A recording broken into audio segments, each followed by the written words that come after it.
नागरिकता नहीं, सब कुछ कंप्लीट हो गया था सिटीजनशिप का। ऐसा कुछ चीज था जो समझ में नहीं आया हो?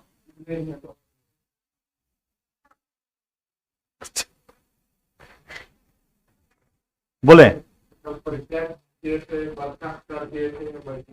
मैं सब तरह से उसको हटा भी दिए थे, है ना। अच्छा, सीएए के बारे में नहीं। देखिए इसमें समझना क्या, वैसे आप लोग से ज्यादा क्वेश्चंस बनेगा नहीं, लेकिन जो चीज पूछा जाता है या कि कभी कभी देखते हैं हम, क्या देखें कि असम का जो सबसे ज्यादा विरोध हुआ, सॉरी क्या बोलते हैं, सीएए का नहीं, सबसे ज्यादा विरोध कहां से हुआ था? असम से। देखे थे या नहीं देखे थे? है ना। तो यहां पर आप देखेंगे कि ये जो असम है, इसने इसका सर्वाधिक विरोध क्यों किया था?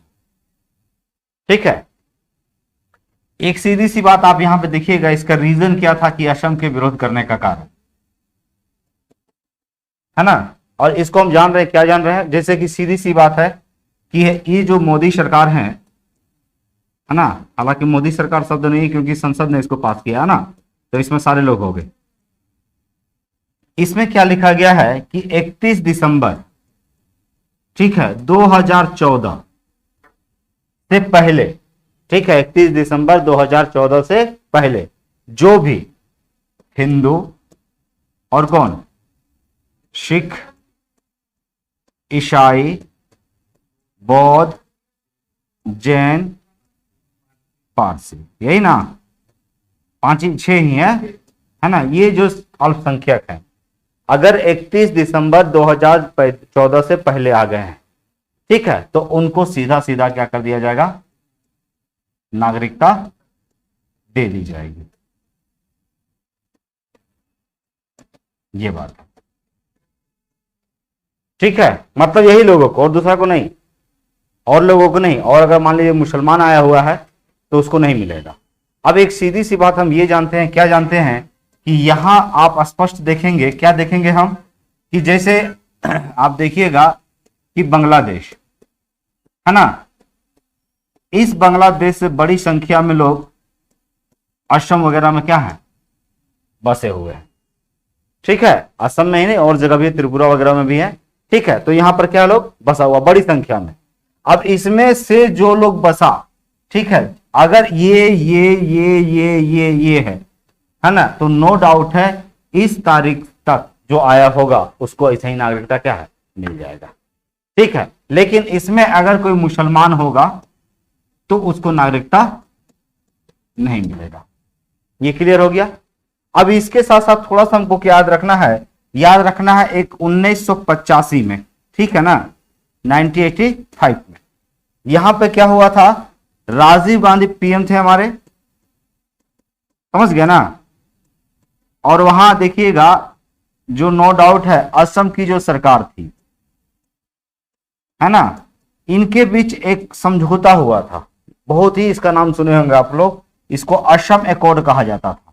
क्या कहा गया था, असम एकॉर्ड, है ना। इसमें क्या कहा गया था, तो इसमें कहा गया था कि 25 मार्च, है ना, 1971, और नो डाउट है बांग्लादेश की सरकार भी यहाँ पे है, उसके साथ भी समझौता हुआ है, ठीक है ना, बांग्लादेश, असम की सरकार और राजीव गांधी भारत की सरकार, इन तीनों के बीच एक समझौता हुआ था 1985 में। और यह कहा गया था कि 25 मार्च 1971 के बाद जितने भी लोग असम में आए हैं उनको वापस कहां जाना होगा, बांग्लादेश, ठीक है। तो देखिए इस नियम के अनुसार, है ना, भेज दिया जाएगा कहां, बांग्लादेश। लेकिन उसी अनुसार हम जब ये जो वाला कहां किए जी, 31 दिसंबर 2014 वाला, तो भेजने की आवश्यकता नहीं होगी। किसको नहीं होगा, हिंदू को, सिख को, ईसाई को, बौद्ध को, जैन को, पारसी को, है ना। और जो एनआरसी किया गया था उस एनआरसी में देखिएगा 19 लाख लोग निकल गए थे जिनके पास नागरिकता नहीं थी। अब इस 19 लाख में कहा जाता है कि सबसे ज्यादा कौन थे, हिंदू थे। तो हिंदू था तो स्वाभाविक है उसको तो असम में रहने का अधिकार ही मिल गया, नहीं मिला। अगर ये नियम से चले कौन सा 1985 वाला से, तो नो डाउट है उसको कहां जाना होगा, बांग्लादेश, ठीक है। लेकिन ये जो नियम हमने ले आया सीए 2019 वाला, तो इसके अनुसार क्या हो जाएगा, सारे हिंदू यहीं रह जाएंगे। अब जब यहाँ हिंदू रह जाएंगे तो असम का कल्चर क्या होगा, प्रभावित होगा ना जी। असम, मान लीजिए असम के लोग यहीं पर हैं और इसी को बड़ी संख्या में दूसरा लोग क्या कर लिया है, घेर लिया, तो असम की संस्कृति क्या हो जाएगी, नष्ट हो जाएगी, हो जाएगी ना। तो इसीलिए असम के लोगों ने क्या किया था, इसका घोर विरोध किया था। ठीक है, क्योंकि आप देखिएगा जैसे और भी कुछ राज्य थे, जैसे मेघालय है ना, मणिपुर, ठीक है ना, नागालैंड, इस सब में क्या है ना, अरुणाचल है ना, यहां पर भी जा सकता है। तो यहां पर क्या है ना कि इनर लाइन परमिट होता है, इनर लाइन परमिट, नाम सुने हैं सबका, आपको जानकर आश्चर्य होगा। इस जगह पर जाने के लिए आपको ना सरकार से आदेश लेना पड़ता है। ये 1873 का ही नियम है, अंग्रेजों के द्वारा ही। हाँ, घूमने के लिए जाएगा तो भी आपको परमिट लेना होगा, ILP कहते हैं 1873 से ही। हाँ, ये गृह नो डाउट है, जहां का जिस स्टेट में जाएंगे उसी का स्टेट आपको गवर्नमेंट क्या है, इसका आपका आदेश देगा। ऐसे पारित किया जाता है गृह मंत्रालय से, ठीक है, जो हमारे गृह मंत्री हैं, ठीक है, उसके आदेश पर ये चीज होता है। लेकिन आपको वहां के राज्यपाल का भी सिग्नेचर मिलेगा कि आप कितना दिन के लिए हमारे यहाँ आ रहे हैं, घूमने के लिए आ रहे हैं, बिजनेस करने के लिए आ रहे हैं। ये 1873 से ही है, ठीक है, क्योंकि वहां पर जो है माना जाता है कि जनजातीय लोगों की क्या है, बहुत ज्यादा संख्या है ना। तो हो सकता है कि उसका कल्चर हमारे से क्या हो, प्रभावित हो जाए, है ना। हालांकि इसमें इस चीज को ILP का जो कॉन्सेप्ट था ये अंग्रेजों ने लाया था। किसने लाया था, 1873 से, है ना। और हम जानते हैं, देखिए नॉर्थ ईस्ट जो है ना, ये नॉर्थ ईस्ट का इलाका जो है ये मिनरल्स के मामले में बहुत ही समृद्ध था, ठीक है। तो नो डाउट है कि ईस्ट इंडिया कंपनी चाहती थी कि दूसरी भी कंपनियां जो ब्रिटेन का हो वो भी नहीं आए यहाँ पर, ठीक है, और यहाँ का कोई इंडियन भी वहां ना जाए, ठीक है, और पूरी तरह से हमें उसका क्या करें, दोहन करें। इसीलिए उसने क्या लाया था, ILP को। और जब देश आजाद हो गया तो निसंदेह इस चीज का हमको लगा कि अगर बाहरी लोग जाएंगे तो हस्तक्षेप बढ़ेगा, उसका अपना कल्चर होता है ना जी। इंडिया एक देश नहीं है, कई देशों का समूह है, सोचिए तो, है ना। अलग अलग लोगों की विचारधारा है, अलग अलग लोगों की क्या है, संस्कृति है, और सभी संस्कृति को हमको क्या रखना है, ध्यान रखना है ना। तो उन लोगों की संस्कृति को ध्यान में रखते हुए हमने ILP को क्या रखा है, यथावत जारी रखा। आज भी अगर आप जाएंगे तो आपको ILP लेना ही होगा, है ना। एक खास दिन का जो भी ले, 15 दिन, 30 दिन, 1 महीना, 2 महीना, जो भी, है ना। जैसे कि पासपोर्ट एक तरह का जारी होता है ना, ठीक उसी प्रकार का इनर लाइन परमिट होगा, है ना, कि इस क्षेत्र पे अगर आप जाएंगे तो आपको सरकार से क्या है, वहां की सरकार से इजाजत लेनी होगी, ठीक है। तो इनर लाइन परमिट से नो डाउट है कि यहां पर तो नागरिकता उन लोगों को मिलने से बच जाता, नहीं मिलता तो बच जाता मेरे पास कौन, असम, है ना। और असम का कुछ जो, हाँ कहां पे, हाँ नो डाउट है, इसमें कोई शक नहीं। मान लीजिए कि अगर मेघालय में जैसे IAS वगैरह का एग्जाम होता है, IPS का होता है, तो सरकार ही तो भेज रही है इसको ना, तो सरकार भेज रही है ना। हाँ, वहां का स्टेट गवर्नमेंट जॉब ही नहीं होगा आपका, ठीक है। वहां का जो है लोकल लैंग्वेज आपका क्या, बंगाल में जॉब हो जाएगा आपका, उतना छोड़ दीजिए, आंध्र प्रदेश में हो जाएगा, झारखंड में तो बिहारी का नहीं हो रहा है, तो मेघालय में कहां से हो जाएगा, है ना। और अगर जॉब ऐसा होगा तो नो डाउट है कि निसंदेह उसके संदर्भ में क्या बातें लिखी गई होंगी, हाँ नो डाउट एकदम होगा। क्यों, केंद्रीय विद्यालय है, चाहे यूनिवर्सिटी वगैरह जो होता होगा, एकदम यहां से लोग जाते होंगे, तो उसके लिए क्या, उसके लिए बाकायदा परमिट मिल गया है ना, आपका वहां पूरा डाटा होगा कि ये आदमी यहीं का क्या सदस्य बन चुका है, ठीक है, इसको हम इजाजत देते हैं। बहुत सारे बिहारी लोग बसे हुए होंगे नॉर्थ ईस्ट में, इस बात से कोई इनकार थोड़ी कर सकता है। एक नया व्यक्ति, जैसे हम आराम से चाहें तो बिहार चले जाए, कोई रोकेगा, तेलंगाना चले जाए, कोई रोक लेगा, नो डाउट अभी हम जम्मू कश्मीर भी चले जाए, लेकिन नॉर्थ ईस्ट जाने के लिए आपको परमिशन लेना होगा, ऐसे नहीं जा सकते, है ना। आप यहाँ डायरेक्ट परमिशन लें या फिर उतरने के बाद लें, क्योंकि सारे एरिया में ILP लागू नहीं होगा, कुछ क्षेत्र में ILP लागू होगा जहां पर आपको एंट्री नहीं दी जाएगी। हाँ, सिक्किम में भी कुछ क्षेत्र में है, नो डाउट है, सिक्किम में भी कुछ क्षेत्र में, सारे जगह नहीं है, ठीक है। उसके बाद आपका मणिपुर में भी, मणिपुर में इसी 2019 के बाद उसको जोड़ दिया गया था, जब मणिपुर वाले भी चिढ़ाने लगे कि हमको भी ILP का राइट दिया जाए, तो मेघालय, अरुणाचल प्रदेश, नागालैंड में था, मणिपुर को 2019 में जोड़ दिया गया, है ना। तो इस चीज को स्पष्ट रूप से ILP 1873 याद रखना है, और ये क्या है कि अगर वहां पर आपको जाना है, क्योंकि हो सकता है कि आपके जाने से उसकी संस्कृति क्या हो, कुप्रभावित हो, है ना। कुप्रभावित का मतलब क्या, मान लीजिए कि एक तो जनजाति लोग हैं, तो जनजाति की कितनी संख्या होगी, 10,000, 20,000, 50,000, और यहां से अगर 2 लाख आदमी चल जाए तो क्या होगा, तो उसका कल्चर ही खा जाएगा, सब नहीं खा जाएगा। जैसे नहीं बोल रहा था कि जम्मू कश्मीर वाला लोग बदमाशी करता है तो यूपी वाला को लाकर डाल दो वहां पे, बिहारी को जाकर रख दो, अपने जम्मू कश्मीर वाला क्या हो जाएगा, शांत हो जाएगा। जब उससे ज्यादा जनसंख्या वाले लोग पहुंच जाएंगे तो क्या होगा, स्वाभाविक सी बात वही होगी ना। ठीक है, तो ये उसके कल्चर को क्या है, दुष्प्रभावित ना कर दे, है ना। इसी चीज को सोचकर भारत सरकार ने इसको क्या रखा है, जारी रखा है ना। तो एक आपको असम अकॉर्ड वाला ये चीज कारण था, है ना, और 19 लाख निकल गया, और 19 लाख में मान लीजिए कि 15-16 लाख अगर ये सब ये धर्म से आ गए तो 16 लाख को रुकने का क्या इजाजत मिल गया, क्योंकि यहां कह दिया है क्या, 31 दिसंबर 2014 से जो पहले आया है ना। और यहां देखिए क्या है, 25 मार्च होने तक पहले जो आया है, सॉरी उसके बाद जो है उसको नहीं इजाजत मिलेगा। तो ये जो कॉन्ट्राडिक्शन था ना ये दोनों के कारण, इसलिए असम में आग लगा हुआ था, है ना। और असम वाले कह रहे थे कि ये तो पूरी तरह से हमारे राज्य को ही क्या कर दिया जाएगा, दूसरे राज्य के लोग क्या कर लेंगे, अपने आप में समाहित कर लेंगे, है ना। 19 लाख, 20 लाख, 50 लाख अगर दूसरे लोग राज्य के लोग आ जाएंगे या दूसरे देश का ही आ जाएगा तो आप समझ सकते हैं क्या हो सकता है। ठीक है, और कोई रीजन नहीं था। हाँ हाँ, तो नागरिकता, जैसे आप मान लीजिए नागरिकता कैसे मिल रहा है, नागरिकता आपको दिलाने का रास्ता नहीं दिखाए हैं, तो बस उसी आधार पर उसको नागरिकता दिया जा रहा है। हाँ नो डाउट है, एकदम चलता है।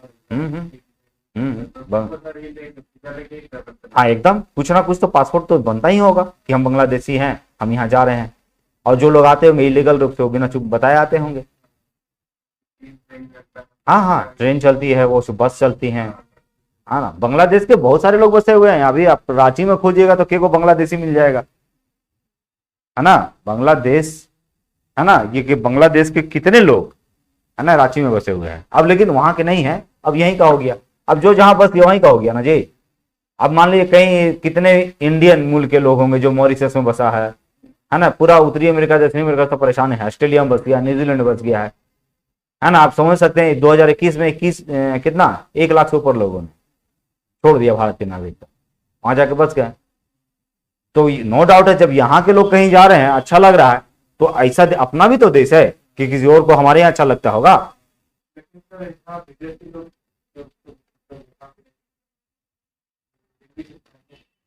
लाल किला, अक्षरधाम मंदिर, हाँ तो विदेशी लोग घूमने आते हैं। हाँ हाँ, पूरा क्या, उससे हरे कृष्ण हरे राम वाला भी कॉन्सेप्ट पूरा चल रहा है ना। पूरा विश्व को ऐसे थोड़ी बोल रहा मोदी को विश्व गुरु बना दिया जाएगा, है ना। पूरा विश्व गुरु, आप एक चीज देख लें, धर्म का कितना ज्यादा उत्थान हो गया है। जब भी किसी वास्तविक मुद्दे से हटाना तो आदमी को धर्म में जोड़ दो, वास्तविक मुद्दा खत्म हो जाएगा, है ना। क्या कि ये लोग से ज्यादा परलोक का सोच रहा है, समझ गया। पूजा पाठ देखते थे इतना होता था, आज से याद कीजिए अगर थोड़ा बहुत दिमाग होगा तो 10 साल के पहले इतना पूजा पाठ नहीं दिखता था, उसमें सब कुछ हो रहा है। हाँ, तो ये चीज क्या ना कि आदमी समझ गया है कि वास्तविक मुद्दा जो है उसको और हटाना है, तो ये सब काम कीजिए आप। ठीक है, हाँ हाँ, मस्जिद मंदिर, हाँ कुछ भी कर दें आप। ये बहुत गंदी राजनीति है, समझ गया ना। इसी राजनीति नहीं होनी चाहिए। ये देश के लिए जो लोग सोच रहे हैं ना कि अच्छा ये अच्छा नहीं है, बाद में उन्हीं को नुकसान होगा। हाँ, विपक्ष को इतना कमजोर कर देगा, फिर उसका जो मन करेगा वो करेगा। और जब वो करेंगे तो सोच लीजिए क्या होगा। एकदम मोनोपोली चल ही रहा है। वो चीज लोग नहीं समझ रहे। वो चीज क्या ना, मंदिर मस्जिद में भड़क जा रहे हैं, और 2-4 को ऐसा कामों कर देता है मुस्लिम भाई लोग कि लोगों को लगने लगता है कि लोग यार आदमी ठीक नहीं है। लेकिन सब थोड़ी वैसा होता है, हर वर्ग में बुरा और अच्छा होता है कि नहीं। चलिए फिर उससे छोड़िए हम लोग, है ना। तो यहाँ आप लोग को क्या जानना है, एक ILP को जो हमारा क्या है 1873 वाला, है ना, मेघालय, नागालैंड, मणिपुर, अरुणाचल में ILP लागू है। एक असम अकॉर्ड को जान लीजिएगा, तो ये भी इंपॉर्टेंट रहा, है ना। और ये याद रखिएगा 31 दिसंबर 2014। ठीक है, यहां पर स्पष्ट रूप से ये बात कही गई थी। अब जैसे इसी को अब देखिएगा कि कुछ लोग कह रहे थे, क्या कह रहे थे कि अनुच्छेद 14 का ये उल्लंघन है। है ना।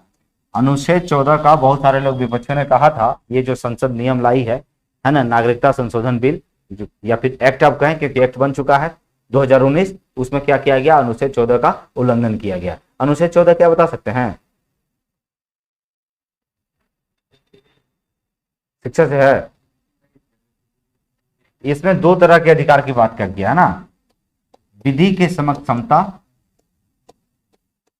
विधि के समक्ष समता, है ना, और ये क्या है, विधियों का समान संरक्षण।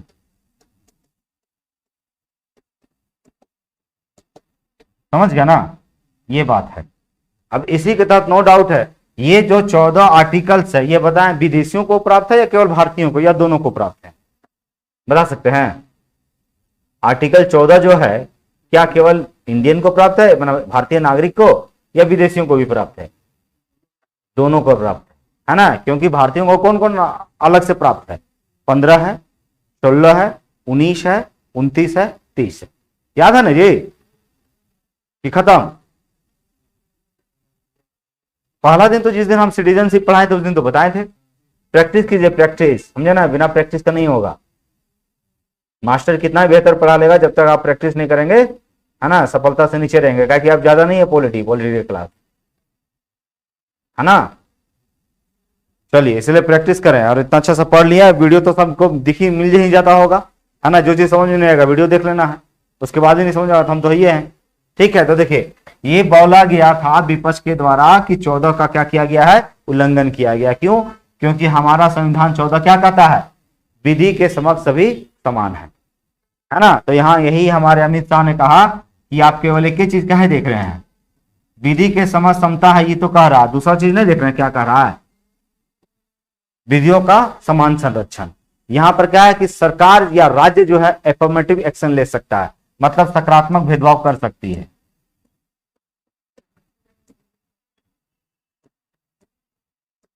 ना। और अगर कोई आदमी पीड़ित है और कोई पीड़ित नहीं है, और पीड़ित के लिए हम कुछ काम कर रहे हैं, तो ये किस प्रकार का भेदभाव है, सकारात्मक भेदभाव। समझ गया ना, जैसे रिजर्वेशन वगैरह हम दे देते हैं, ठीक है, तो नो डाउट है रिजर्वेशन दे रहे, तो ये क्या है, हम पॉजिटिव एस्पेक्ट में इसका भेदभाव कर रहे हैं कि भाई इन लोग को ठीक से पढ़ने होने का मौका नहीं मिला था, इसीलिए इनको क्या कर दिए हैं, रिजर्वेशन दे दिए। ठीक है, या फिर ऐसे देख लीजिए जैसे नॉर्थ ईस्ट का जो लोग होता है ना, या फिर आप हम लोग जिधर के लोग होते हैं, मान लीजिए बिहार है, यूपी है, अगर आप देखिएगा कि सीपीओ का फॉर्म वगैरह भराया जाता है, तो यहाँ पर इन लोगों की हाइट 170 सेंटीमीटर मांगी जाती है ना, और इन लोग का मांगा जाता है 160 या 165 मांगा जाता है। तो ये सब क्या है, अब कोई कहेगा कि कानून के समक्ष समता लिखा हुआ है और आप ऐसा कर नहीं रहे, जब एक ही देश का है तो बराबर कीजिए। तो वहां के भौगोलिक वातावरण के अनुसार हाइट क्या होता है, उन लोगों का थोड़ा सा छोटा होता है ना। तो इस चीज को हमने क्या किया है, सकारात्मक भेदभाव किया है ना, पॉजिटिव रूप से। ठीक है, तो यहीं पर यही कहा गया कि ऐसा किसी तरह का हनन नहीं किया था, क्योंकि अनुच्छेद 14 का ही जो अगला सब क्लोज है उसमें कहता है कि हम विधियों का समान संरक्षण देते हैं, मतलब अगर किन्हीं के साथ कुछ भेदभाव कर उनको उठाया जाए, उनकी स्थिति बेहतर किया जाए, तो संविधान इसकी इजाजत देता है। समझ गए, नहीं समझे, लिख लीजिए, लिखे, एक दो पॉइंट जो इंपॉर्टेंट है लिखा दे रहे हैं, ठीक है, लिखिए। इस लिखे 2019 के नागरिकता संशोधन अधिनियम के तहत, 2019 के नागरिकता संशोधन अधिनियम, नागरिकता संशोधन अधिनियम के तहत यह प्रावधान किया गया है, के तहत यह प्रावधान किया गया है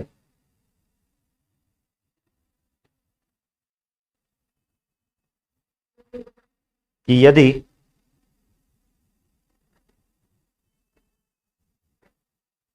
यदि बांग्लादेश, अफगानिस्तान,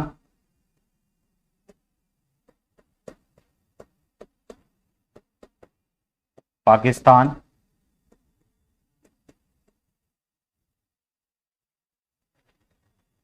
पाकिस्तान से धार्मिक प्रताड़ित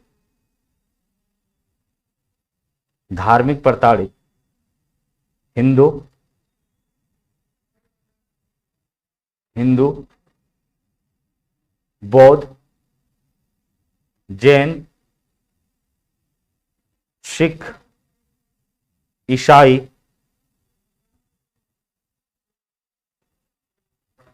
पारसी 31 दिसंबर 2014 से पूर्व भारत आ गए हो तो उन्हें सहजता से नागरिकता प्राप्त हो जाएगी। माने आराम से, है ना, वो नागरिक कहलाएंगे, नागरिकता प्राप्त हो जाएगी।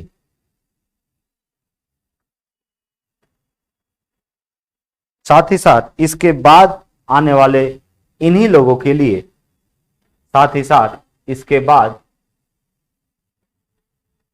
आने वाले इन्हीं लोगों के लिए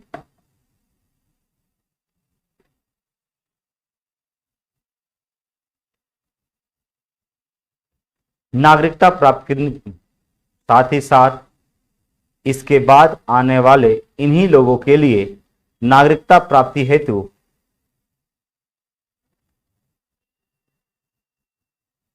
5 वर्ष का सीमा तय किया गया है।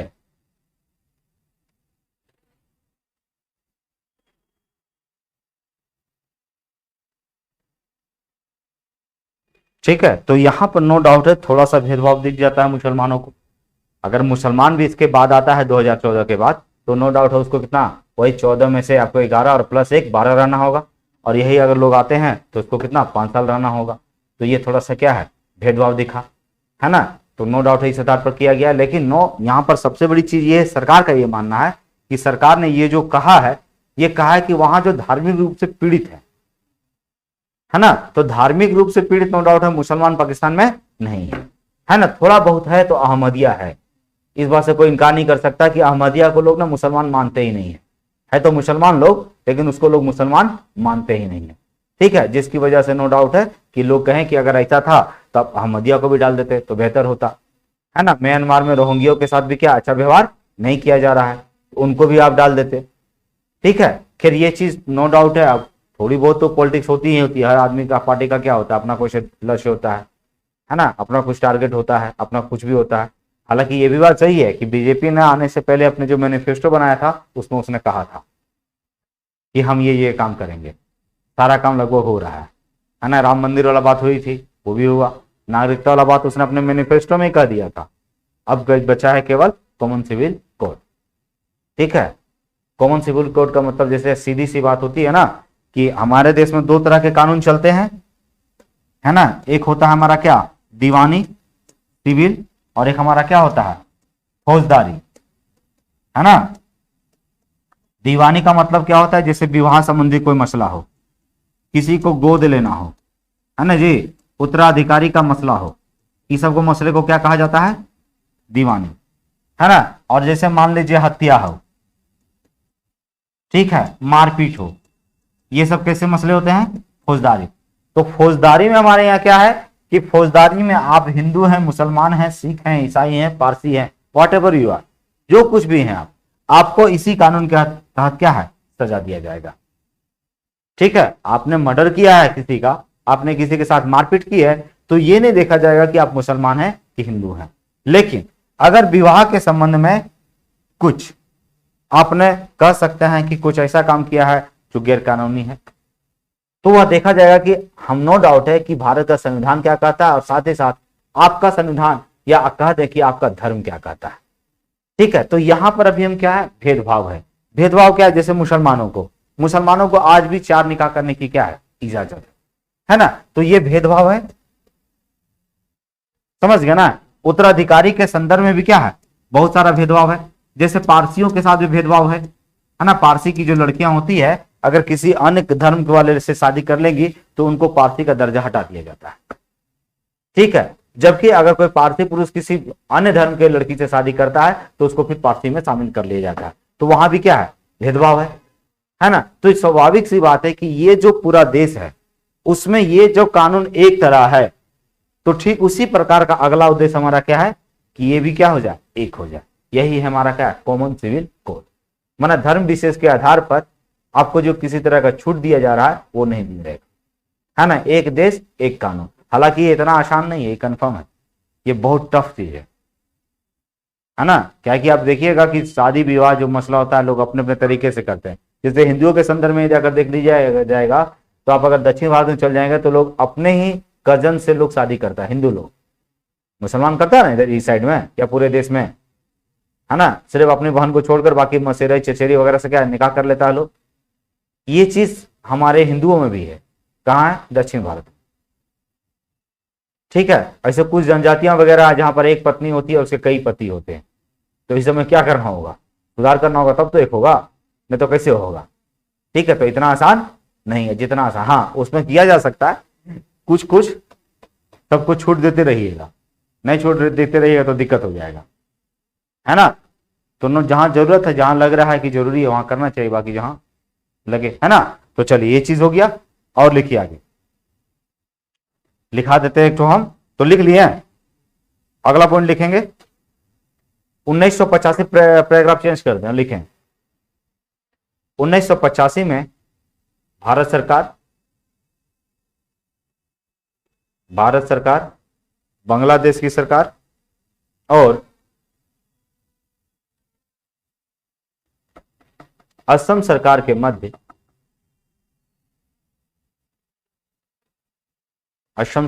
मध्य एक समझौता हुआ था, जिसे असम एकॉर्ड के नाम से जाना जाता है,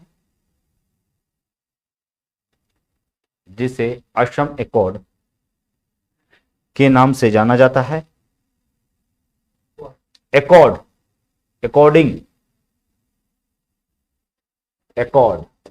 असम एकॉर्ड के नाम से जाना जाता है, असम एकॉर्ड के नाम से जाना जाता है। इसके तहत यह बात कही गई कि वैसे बांग्लादेशी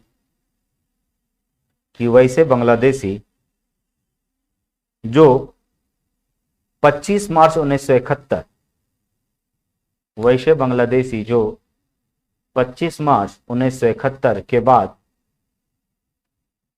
भारत आए हैं, उन्हें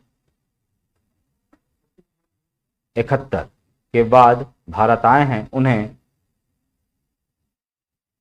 बांग्लादेश जाना होगा।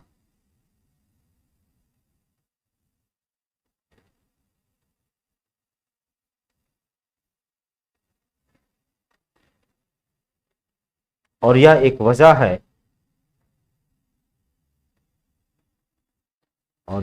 वजह है,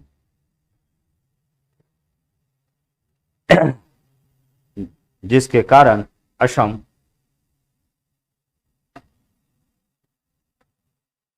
CAA 2019 का विरोध कर रहा है।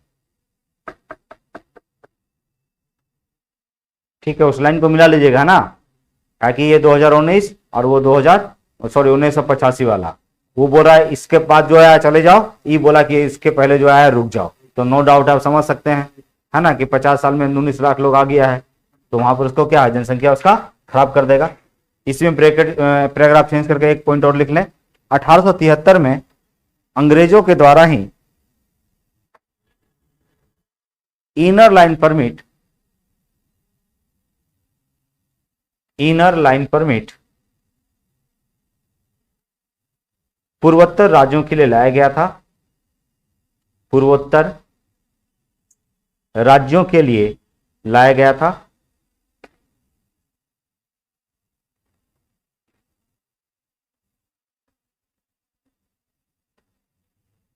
वर्तमान में यह अरुणाचल, नागालैंड, मिजोरम, मणिपुर में लागू है।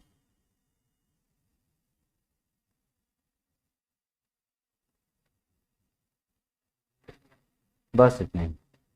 अरुणाचल, नागालैंड, मणिपुर, मिजोरम पे लागू है ना। और 5वां अनुसूची और 6ठा अनुसूची तो पढ़ा ही दिए हैं, है ना। तो 6ठा अनुसूची भी जो जो न है, जैसे असम, मेघालय, मिजोरम, त्रिपुरा में है। ठीक है, चलिए। तो आप यहां पर स्पष्ट रूप से क्या देखें हम कि हमारा जो नागरिकता है वो फिनिश हो गया। ठीक है, अब देखिए आपका जो संविधान से संबंधित जितना चीज लिखा हुआ था, आपके जो टॉपिक्स में लिखा हुआ है ना, आपके सिलेबस में जो लिखा हुआ है, एक संविधान लिखा है और दूसरा संसदीय सरकार लिखा है। ठीक है, इतना ही टॉपिक्स है ना। तो संसदीय सरकार क्या, उसको समझ लीजिए, थोड़ा सा समझ गए। चलिए,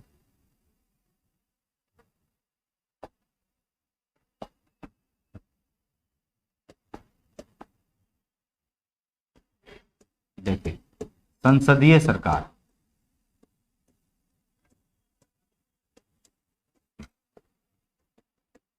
है ना। अब इसके अंतर्गत नो डाउट है हमको सबसे पहले क्या, थोड़ा सा संसद को समझना होगा, है ना। और संसद के साथ साथ नो डाउट है थोड़ा सा पीएम को भी देख लेंगे हम, और फिर किस देश में कौन सी सरकार की प्रणालियां होती है उसको देखना है ना। जैसे एक संसदीय सरकार प्रणाली होता है, एक अध्यादेशात्मक कहते हैं या राष्ट्रपति कहते हैं, राष्ट्रपति शासन नहीं, है ना। राष्ट्रपति सरकार जैसे अमेरिका में है ना, वहां पर ऑल इन ऑल कौन होता है, राष्ट्रपति। जो राष्ट्रपति बोलेंगे वही होगा, एक निश्चित कार्यकाल होता है। हमारे यहाँ ऑल इन ऑल कौन होते हैं, तो हमारे यहाँ ऑल इन ऑल देखिएगा कि कौन होंगे, प्रधानमंत्री होंगे। ठीक है, जैसे भी हो, है ना। और राष्ट्रपति केवल नाम का होगा, है ना। तो यहां पर आपको क्या समझना है, यहां पर स्पष्ट रूप से सबसे पहले हमको थोड़ा सा संसद समझ लेना है। तो संसद तो आप लोग जानते ही हैं, 79 क्या क्या होता है, लोकसभा, राज्यसभा और प्रेसिडेंट। तो ये चीज तो हमारा क्लियर है, इसको समझने की आवश्यकता तो है नहीं हमको, है ना। अब थोड़ा सा जब इसको हम अच्छा से समझ ही गए हैं, तो नो डाउट है थोड़ा सा हम पीएम को देखते हैं। पीएम से क्वेश्चन बनेगा आपका, ठीक है, क्योंकि जब संसदीय सरकार कहा गया है तो पीएम से क्वेश्चन बनने की संभावना है ना। नहीं पढ़ाए थे, चलिए नहीं पढ़ाए तो पढ़ ही लीजिए, है ना, देख लीजिए। ठीक है, देखिए पीएम हम नहीं पढ़ाए होंगे इसीलिए क्योंकि संसदीय सरकार में हमको लगा कि पीएम पढ़ाना ही होगा, एक ही चीज को बार बार कितना पढ़ाइएगा। ठीक है ना। तो आप पीएम को देखें, यहां पर सीधी सीधी हमको पीएम को थोड़ा सा देखना है। क्या क्या देखना है, जैसे हमारे पहले पीएम कौन है, सबका नाम थोड़ा देखना होगा हमको, है ना। नेहरू जी, इसके बाद कौन आए थे बता सकते हैं कोई, भूल गए, गुलजारी लाल नंदा, है ना, कार्यवाहक हैं ये, कार्यवाहक थे ये। ठीक है, इसके बाद कौन थे, तो लाल बहादुर शास्त्री, है ना, कौन थे, लाल बहादुर शास्त्री। ठीक है, फिर कौन है, तो वही गुलजारी लाल नंदा। ठीक है, इसके बाद फिर कौन आएंगी, मोरारजी आएंगे कि इंदिरा गांधी आएंगे, इंदिरा गांधी आएंगी, है ना, इंदिरा गांधी आएंगी, है ना। और इंदिरा गांधी नो डाउट है 96 लिखते जाए ना तो हम भी भूल जाएंगे, 1943 से कितना 64, है ना। 1964 में ही, ये 64 से रहे 66, ठीक है, और ये रहेंगी 66 से 77। ठीक है, इसके बाद नो डाउट है कौन आएंगे, मोरारजी देसाई, है ना। और मोरारजी जो देसाई होंगे 77 से लेकर 79। ठीक है, इसके बाद कौन आएंगे, चौधरी चरण सिंह, है ना। और चौधरी चरण सिंह जी कब से कब तक रहेंगे, 79 से 80। ठीक है, और देखिए इंदिरा गांधी एकमात्र ऐसी प्रधानमंत्री थी, ठीक है, जो गैप करके आई, लगातार तो रही, ठीक है, बीच में हार भी गई और उस बार फिर से क्या है, प्रधानमंत्री बनी है ना। इसके पहले ऐसा कभी किसी के साथ नहीं हुआ है, समझ गए। हाँ, जनता पार्टी बना है, क्या बोले, हाँ नो डाउट है। ठीक है, उसमें उनका कार्यकाल यहाँ पर दिख ही सकता है। वैसे सबसे ज्यादा कार्यकाल नेहरू साहब का रहा है, हाँ सबसे ज्यादा, वैसे सबसे ज्यादा नेहरू का जी का रहा है ना, 43 एवं 64। जनता पार्टी बना था, वही कौन कहाँ गया, ये मोरारजी देसाई, हाँ उसी पार्टी से अलग हो गए थे लोग। ठीक है, तो चौधरी चरण सिंह आए, इसके बाद नो डाउट फिर कौन आई, इंदिरा गांधी, है ना। और इंदिरा गांधी के बाद कौन आएंगे, सॉरी, राजीव गांधी, है ना। तो याद रखिएगा, राजीव गांधी, है ना। और 1984 से कहां तक रहे थे, 89, है ना। फिर था एक विश्वनाथ प्रताप सिंह, है ना, तो विश्वनाथ लिख लें हम, 1989 से ये 90। फिर चंद्रशेखर, हम दिखाते हैं कैसे याद रखेंगे, सब याद हो जाएगा। 1990 से 91, है ना। फिर थे कौन, पीवी नरसिम्हा राव, है ना, ये कब से कब तक है, 91 से 96। फिर कौन है, वाजपेयी जी, है ना। फिर एच डी देवगौड़ा, ठीक है। फिर आई के गुजराल, और फिर कौन, वाजपेयी, है ना। 2004 तक ये रहे थे वाजपेयी जी, है ना। और फिर मनमोहन सिंह 2004 से कब तक, 14 तक। और फिर नो डाउट है कौन है, नरेंद्र मोदी जी, नरेंद्र मोदी, है ना। तो मनमोहन सिंह, उसके बाद नरेंद्र मोदी, है ना। तो इस तरह इतने हमारे पास प्रधानमंत्री रहे हैं। अब इनमें से जो क्वेश्चन बनता है, ठीक है, इसको लिखिए, इसको बताते हैं कैसे याद रखिएगा, भूल नहीं भूलिएगा, अब नहीं भूलिएगा।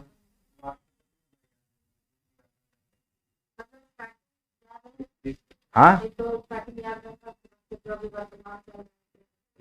तो बस, तो सब जो उधर का 4 इधर का 4 रहा तो बिछोड़ो तो अपने याद आ जाएगा।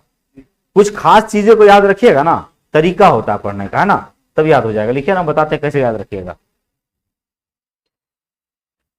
मास्टर को स्पेशल थोड़ी होता है, अरे पढ़ रहा है इसलिए जान रहा है, आप पढ़िएगा, आप भी जानिएगा। वो बिना लाइने में है, आप पढ़ रही हैं, और ज्यादा होगा नहीं। सही बात है। टीचर में तो कम मेहनत करना होगा ना, टीचर में तो एक ही सब्जेक्ट पढ़ना होगा, 2 सब्जेक्ट पढ़ना होगा। इंसल्ट तो कर देगा आज का बच्चा, ये तो कंफर्म रहिएगा, वो पहले वाला बच्चा नहीं है। आज का बच्चा तो ये भी होता है कि मास्टर पढ़ाता है और पीछे गूगल में सर्च कर रहा है कि मास्टर क्या बता रहा है, सही की गलत, है ना।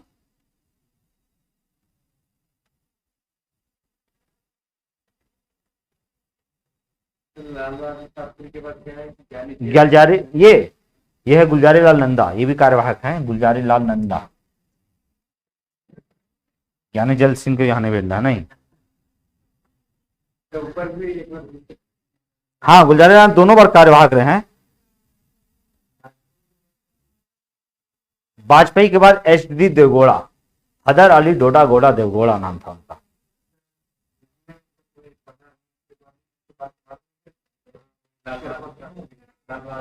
ये भी तो बने हैं, नेहरू जी नहीं मरे हैं, हाँ कार्यकाल में है, नेहरू जी मरे हैं, कार्यकाल में नेहरू जी मरे हैं। कहाँ गई हमारी इंदिरा जी मरी हैं, नहीं राजीव गांधी बाद में मरे थे, 1991 में मरे थे, उसमें प्रधानमंत्री ने थे, ठीक।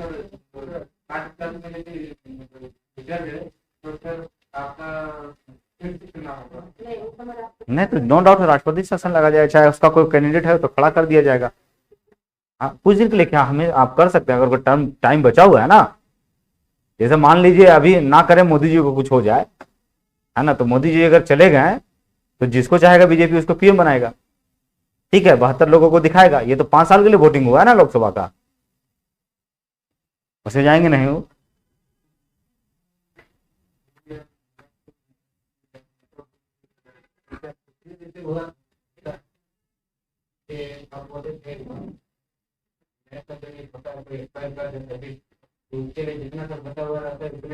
हाँ तो विधायक के लिए ना पार्टी, हाँ हाँ, प्रेसिडेंट का 5 साल का होगा। क्या इसका पूरा लोकसभा खत्म नहीं हो रहा ना।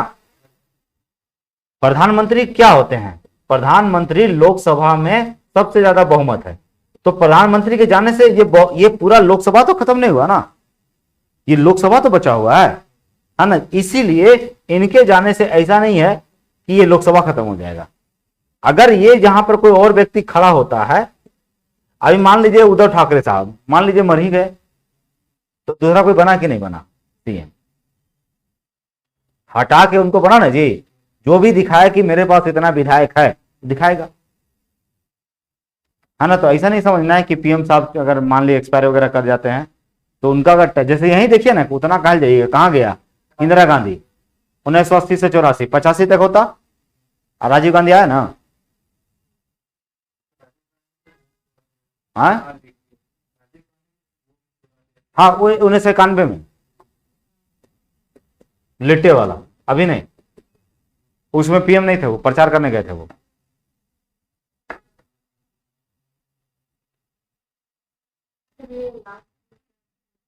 कहां पे? वाजपेयी 2004 तक रहे हैं, 99 से 1999।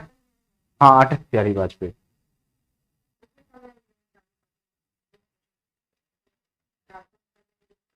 अच्छा, हाँ हाँ, वो लिंक से जोड़ने वाला।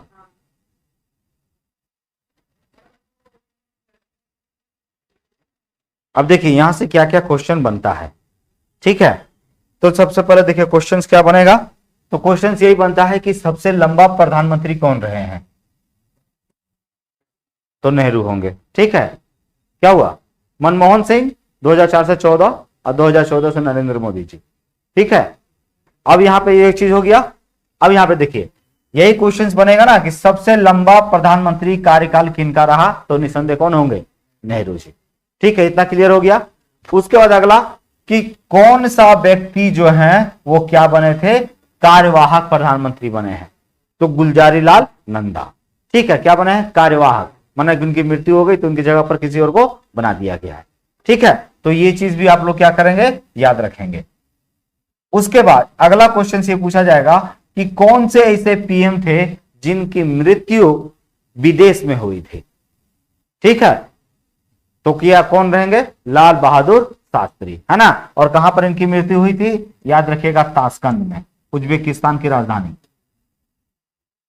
है ना। तो ये भी याद रखेंगे कि कौन से ऐसे प्रधानमंत्री थे जिनकी मृत्यु क्या हुई? देश से बाहर हुई है, तो याद रखेंगे कहां? ताशकंद में। तो बहादुर शास्त्री जी हो गए।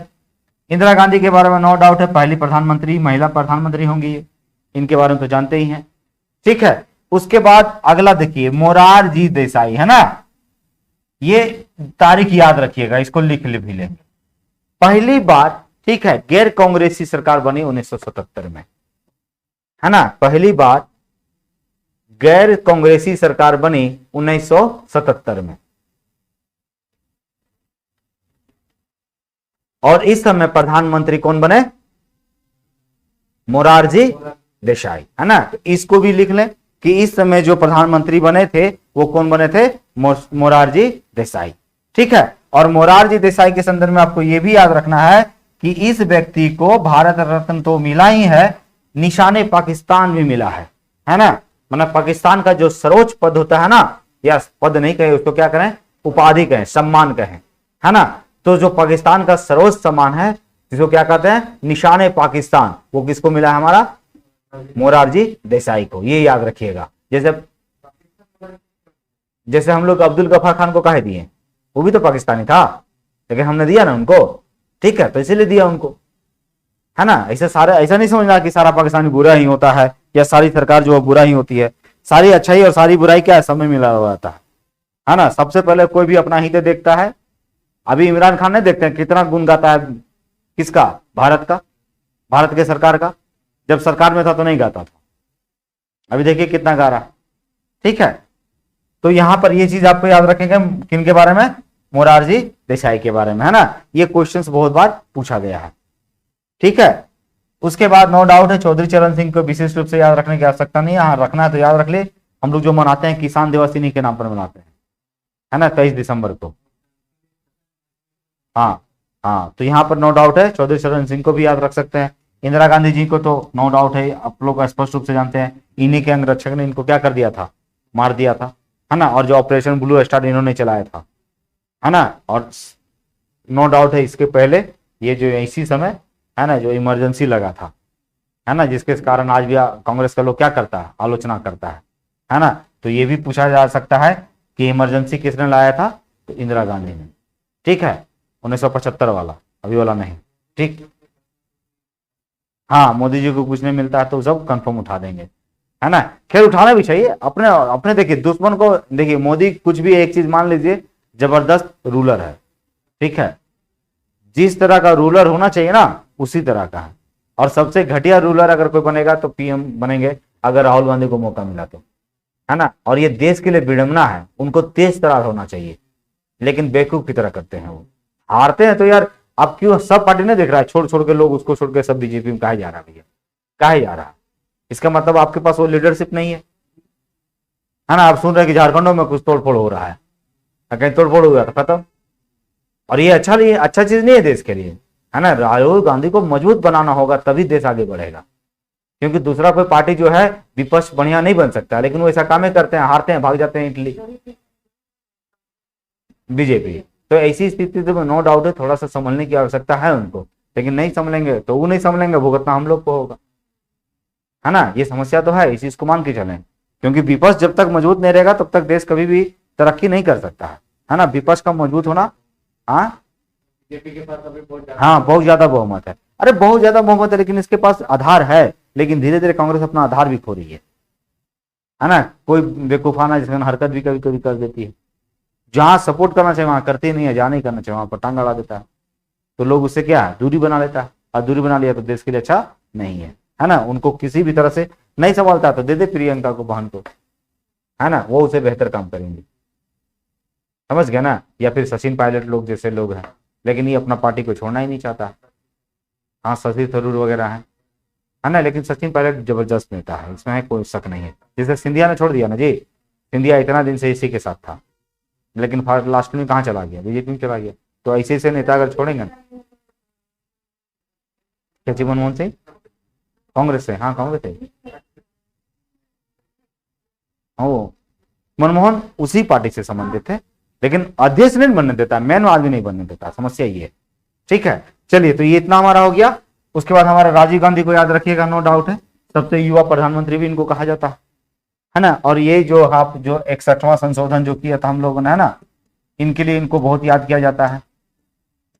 जो वोटिंग का एज 21 साल था उसको घटाकर इन्होंने कितना कर दिया था, 18 साल, ये भी याद रख सकते हैं। विश्वनाथ प्रस्ताव को याद रख सकते हैं, ओबीसी वाला रिजर्वेशन, है ना, जो 27% वाला बात हुई था, इसी समय से दिया जा रहा है।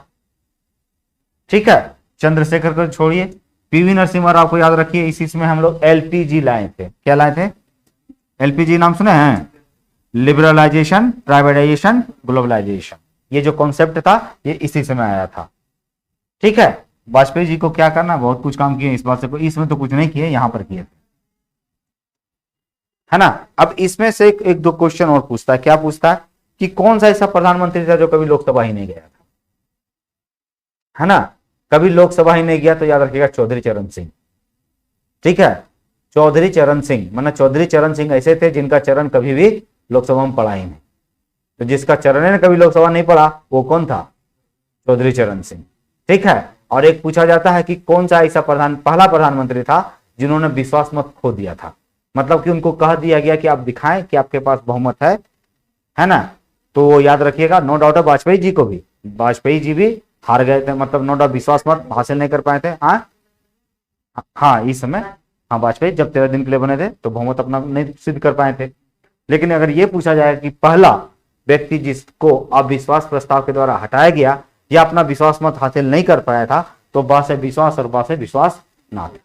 ठीक है, तो विश्वनाथ, है ना, विश्वनाथ ने विश्वास हासिल नहीं कर पाया, उनको प्रधानमंत्री से क्या है, त्यागपत्र देना पड़ा। और चौधरी चरण सिंह कभी अपना चरण नहीं रखे, है ना, क्योंकि उनको डर लगता था कि जब भी जाएंगे तो कह देगा दिखाइए बहुमत है, ऐसे आगे मुंह उठा के प्रधानमंत्री के रूप में, है ना। तो ये फिर स्पष्ट रूप से ये भी कि चौधरी चरण सिंह कभी सदन में गए भी नहीं किए और विश्वनाथ जी कभी विश्वास दिखा ही नहीं पाए, है ना। तो ये दो चीज को आप लोग याद रखेंगे। ठीक है, और देखिए याद करने का तरीका हम बता देते हैं। जैसे ये तो नेहरू जी के कंफर्म है, इसमें तो कोई डाउट नहीं है ना। एक तो इनको याद रखिएगा, कहां गए लाल बहादुर शास्त्री, गुलजारी लाल नंदा को नहीं याद रखिएगा तो भी चल जाएगा। ठीक है, क्योंकि जब उनकी मृत्यु हो गई तो गुलजारी नंदा को बैठा देना है, और जब बहादुर शास्त्री की मृत्यु हो गई तब भी गुलजारी लाल नंदा को बैठा देना, तो इसको याद करने की आवश्यकता नहीं है।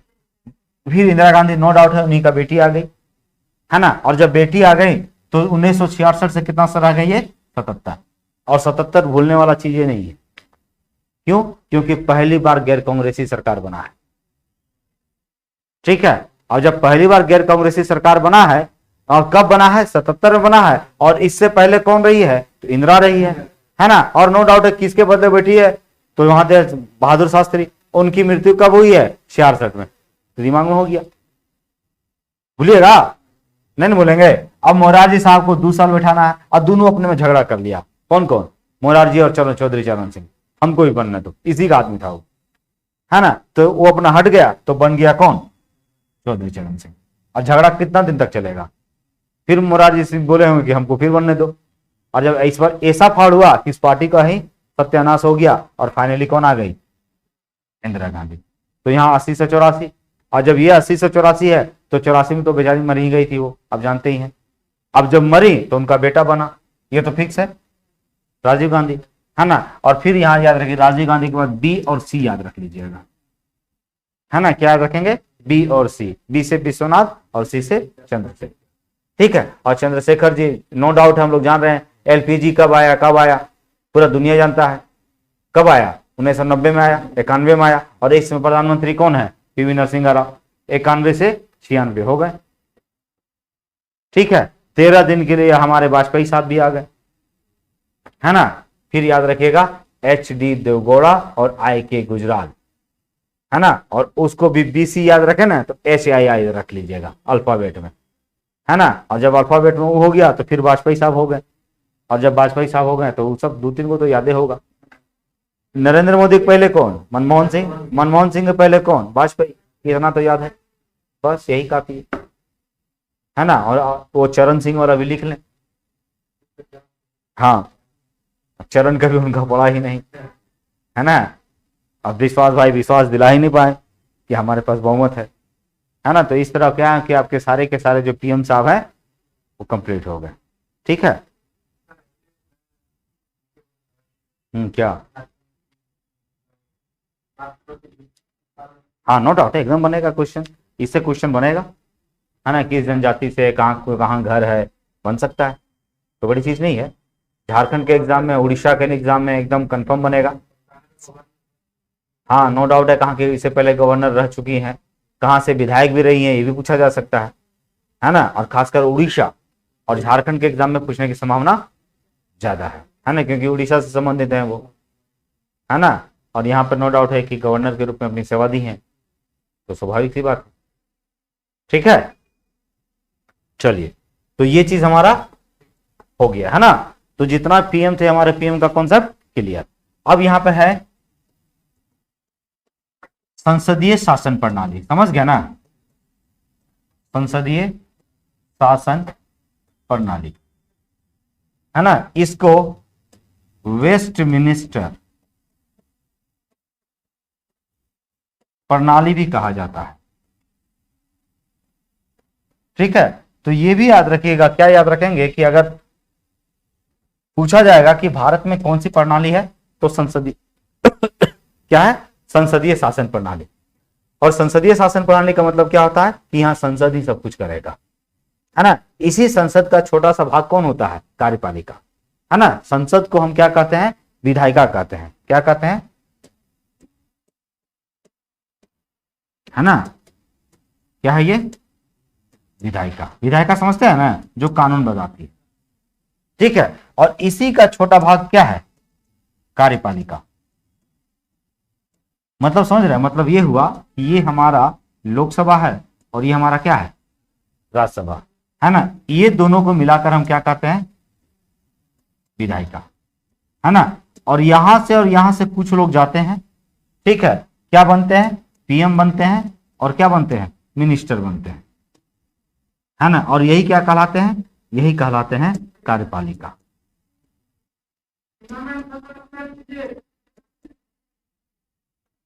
ठीक है, समझ गया ना।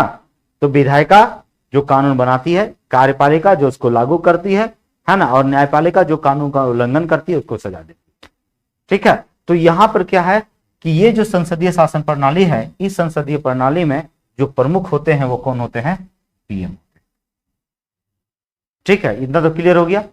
इसके संदर्भ में देखिएगा कि एक 2 अनुच्छेद आपको याद रखना होगा, एक 74 और एक 75। इसमें क्या कहा गया कि राष्ट्रपति को उनके कार्यों में सहायता देने के लिए एक मंत्री परिषद होगा, है ना जी। और इस मंत्री परिषद का प्रधान कौन होगा, प्रधानमंत्री होगी। ठीक है, तो 75 क्या कहता है? 75 कहता है प्रधानमंत्री की नियुक्ति कौन करेंगे? कौन करेंगे? राष्ट्रपति करेंगे। की नियुक्ति कौन करेंगे? राष्ट्रपति करेंगे। और अन्य मंत्री की नियुक्ति भी कौन करेंगे? राष्ट्रपति ही करेंगे, है ना। लेकिन किससे पूछकर? प्रधानमंत्री से पूछकर। ठीक है, और एक अनुच्छेद इसी में और याद रखिएगा, कौन सा? 78। क्यों? क्योंकि देखिए ये हमारे पीएम साहब हैं, ये हमारे राष्ट्रपति जी हैं, और ये कौन है? मिनिस्टर लोग हैं, है ना। तो मिनिस्टर लोग कौन कौन सा काम कर रहा है, ये प्रेसिडेंट को बताने का काम कौन करता है? पीएम करता है। ठीक है, मतलब राष्ट्रपति के पास इतनी ताकत होती है कि वो पीएम को पूछ सकते हैं कि कौन सा विभाग में, कौन सा मंत्रालय में कौन सा काम हो रहा है, आप हमको क्या करें? सारी की जानकारी दें, है ना। तो ये प्रश्न पूछा भी जाता है कि ठीक है कि प्रधानमंत्री या फिर राष्ट्रपति और मंत्रिपरिषद के बीच कौन कड़ी का काम करता है या जोड़ने का काम करता है, तो कौन होगा? प्रधानमंत्री। ठीक है, और यहां पर संसदीय शासन प्रणाली का सीधा सा तात्पर्य है कि यहां संसद ही सब कुछ होगा। अब इसको हम क्या बोले हैं? वेस्ट मिनिस्टर प्रणाली, है ना। क्या बोला हमने? देखिए वेस्ट मिनिस्टर एक जगह है लंदन में जहां क्या बोलते हैं, मेंबर ऑफ पार्लियामेंट बैठता है ना। ठीक है, वही क्या है? वेस्ट मिनिस्टर जगह है, और वहां से जो संचालन होता है। तो नो डाउट है कि ये जो संसदीय शासन प्रणाली है, ये हम लोगों ने कहां से लिया है? इंग्लैंड से ना जी। ठीक है, ये हमने कहां से लिया है? इंग्लैंड से। और नो डाउट है इंग्लैंड में इसको क्या कहा जाता है? वेस्ट मिनिस्टर प्रणाली। वेस्ट मिनिस्टर मतलब एक जगह का नाम है जहां पर लोग क्या बैठते हैं? मेंबर ऑफ पार्लियामेंट बैठते हैं और सारा का सारा क्या करते हैं? क्रिया गतिविधियां संपन्न करते हैं। ठीक है, और यही वजह है इसको क्या कहा गया है? वेस्ट मिनिस्टर प्रणाली, है ना। तो ये दो चार जो पॉइंट है संसदीय शासन प्रणाली से, इसके बाद नो डाउट है थोड़ा सा हम लोग क्या देखेंगे कि एक संघीय शासन व्यवस्था क्या होता है ना, उसको देखना होगा। और सबके साथ संबंध, जैसे विधायी संबंध क्या है ना, उसका प्रशासनिक संबंध क्या है, और वित्तीय संबंध क्या है, उसको देखेंगे। तो इसमें एक दो पॉइंट लिख लीजिए, इसको जो लिखाना हम लिखा देते हैं। देखिए, संसदीय शासन व्यवस्था, संसदीय शासन व्यवस्था लिखें। भारत में संसदीय शासन प्रणाली है। भारत में संसदीय शासन प्रणाली है। भारत ने अपने संसदीय शासन प्रणाली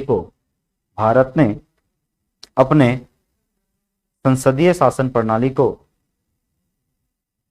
संसदीय शासन प्रणाली को इंग्लैंड से प्राप्त किया है या इंग्लैंड से ग्रहण किया है।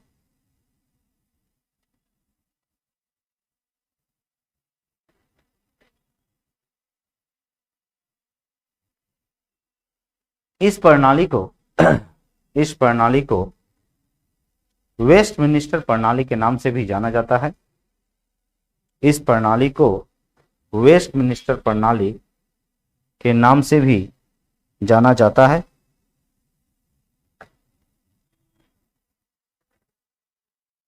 वेस्ट मिनिस्टर प्रणाली के नाम से भी जाना जाता है। आगे लिखेंगे, इस प्रणाली में दो प्रकार के प्रमुख होते हैं। इस प्रणाली में दो प्रकार के प्रमुख होते हैं।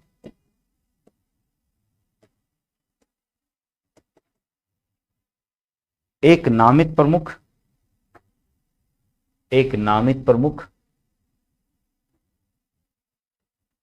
जो राष्ट्रपति होते हैं। एक नामित प्रमुख जो राष्ट्रपति होते हैं, तथा एक वास्तविक प्रमुख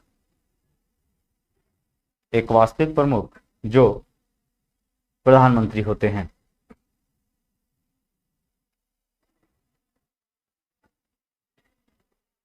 अब तीनों अनुच्छेद को सिर्फ लिखा देते हैं, फिर तो आगे देखेंगे हम लोग अगले दिन, है ना। देखिए अनुच्छेद 14 और 74 खत्म। कितना पढ़ रही हैं? अनुच्छेद 74 मैं रिफिल खत्म हो जा रहा नहीं।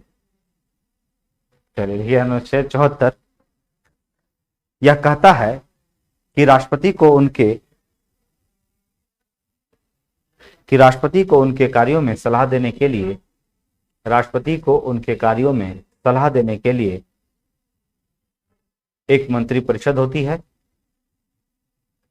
राष्ट्रपति को उनके कार्यों में सलाह देने के लिए एक मंत्रिपरिषद होती है जिसका प्रधान प्रधानमंत्री होते हैं।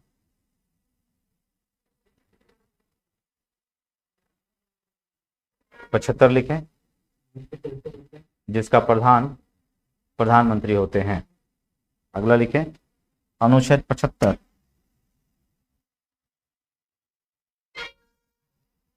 इस अनुच्छेद के तहत राष्ट्रपति प्रधानमंत्री की नियुक्ति करते हैं। राष्ट्रपति प्रधानमंत्री की नियुक्ति करते हैं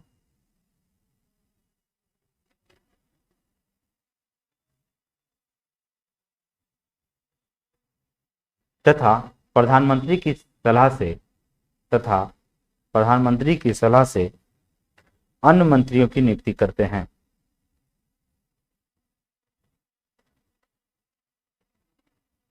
सलाह से अन्य मंत्रियों की नियुक्ति करते हैं। 76 लिख लीजिए। प्रधानमंत्री मंत्रिपरिषद और राष्ट्रपति के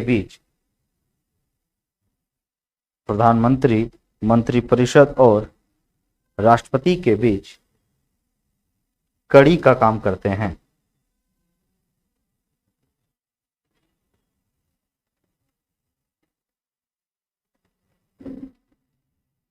कड़ी का काम करते हैं। हाँ, ठीक है। मतलब अगर मंत्रिपरिषद कौन कौन सा काम कर रहा है, नहीं कर रहा है, उसका जानकारी चाहिए तो किसको बोलेंगे? वो प्रधानमंत्री को, और पीएम साहब क्या करेंगे? कह देंगे। ठीक है, ठीक है। तो इतना समझ में आ गया।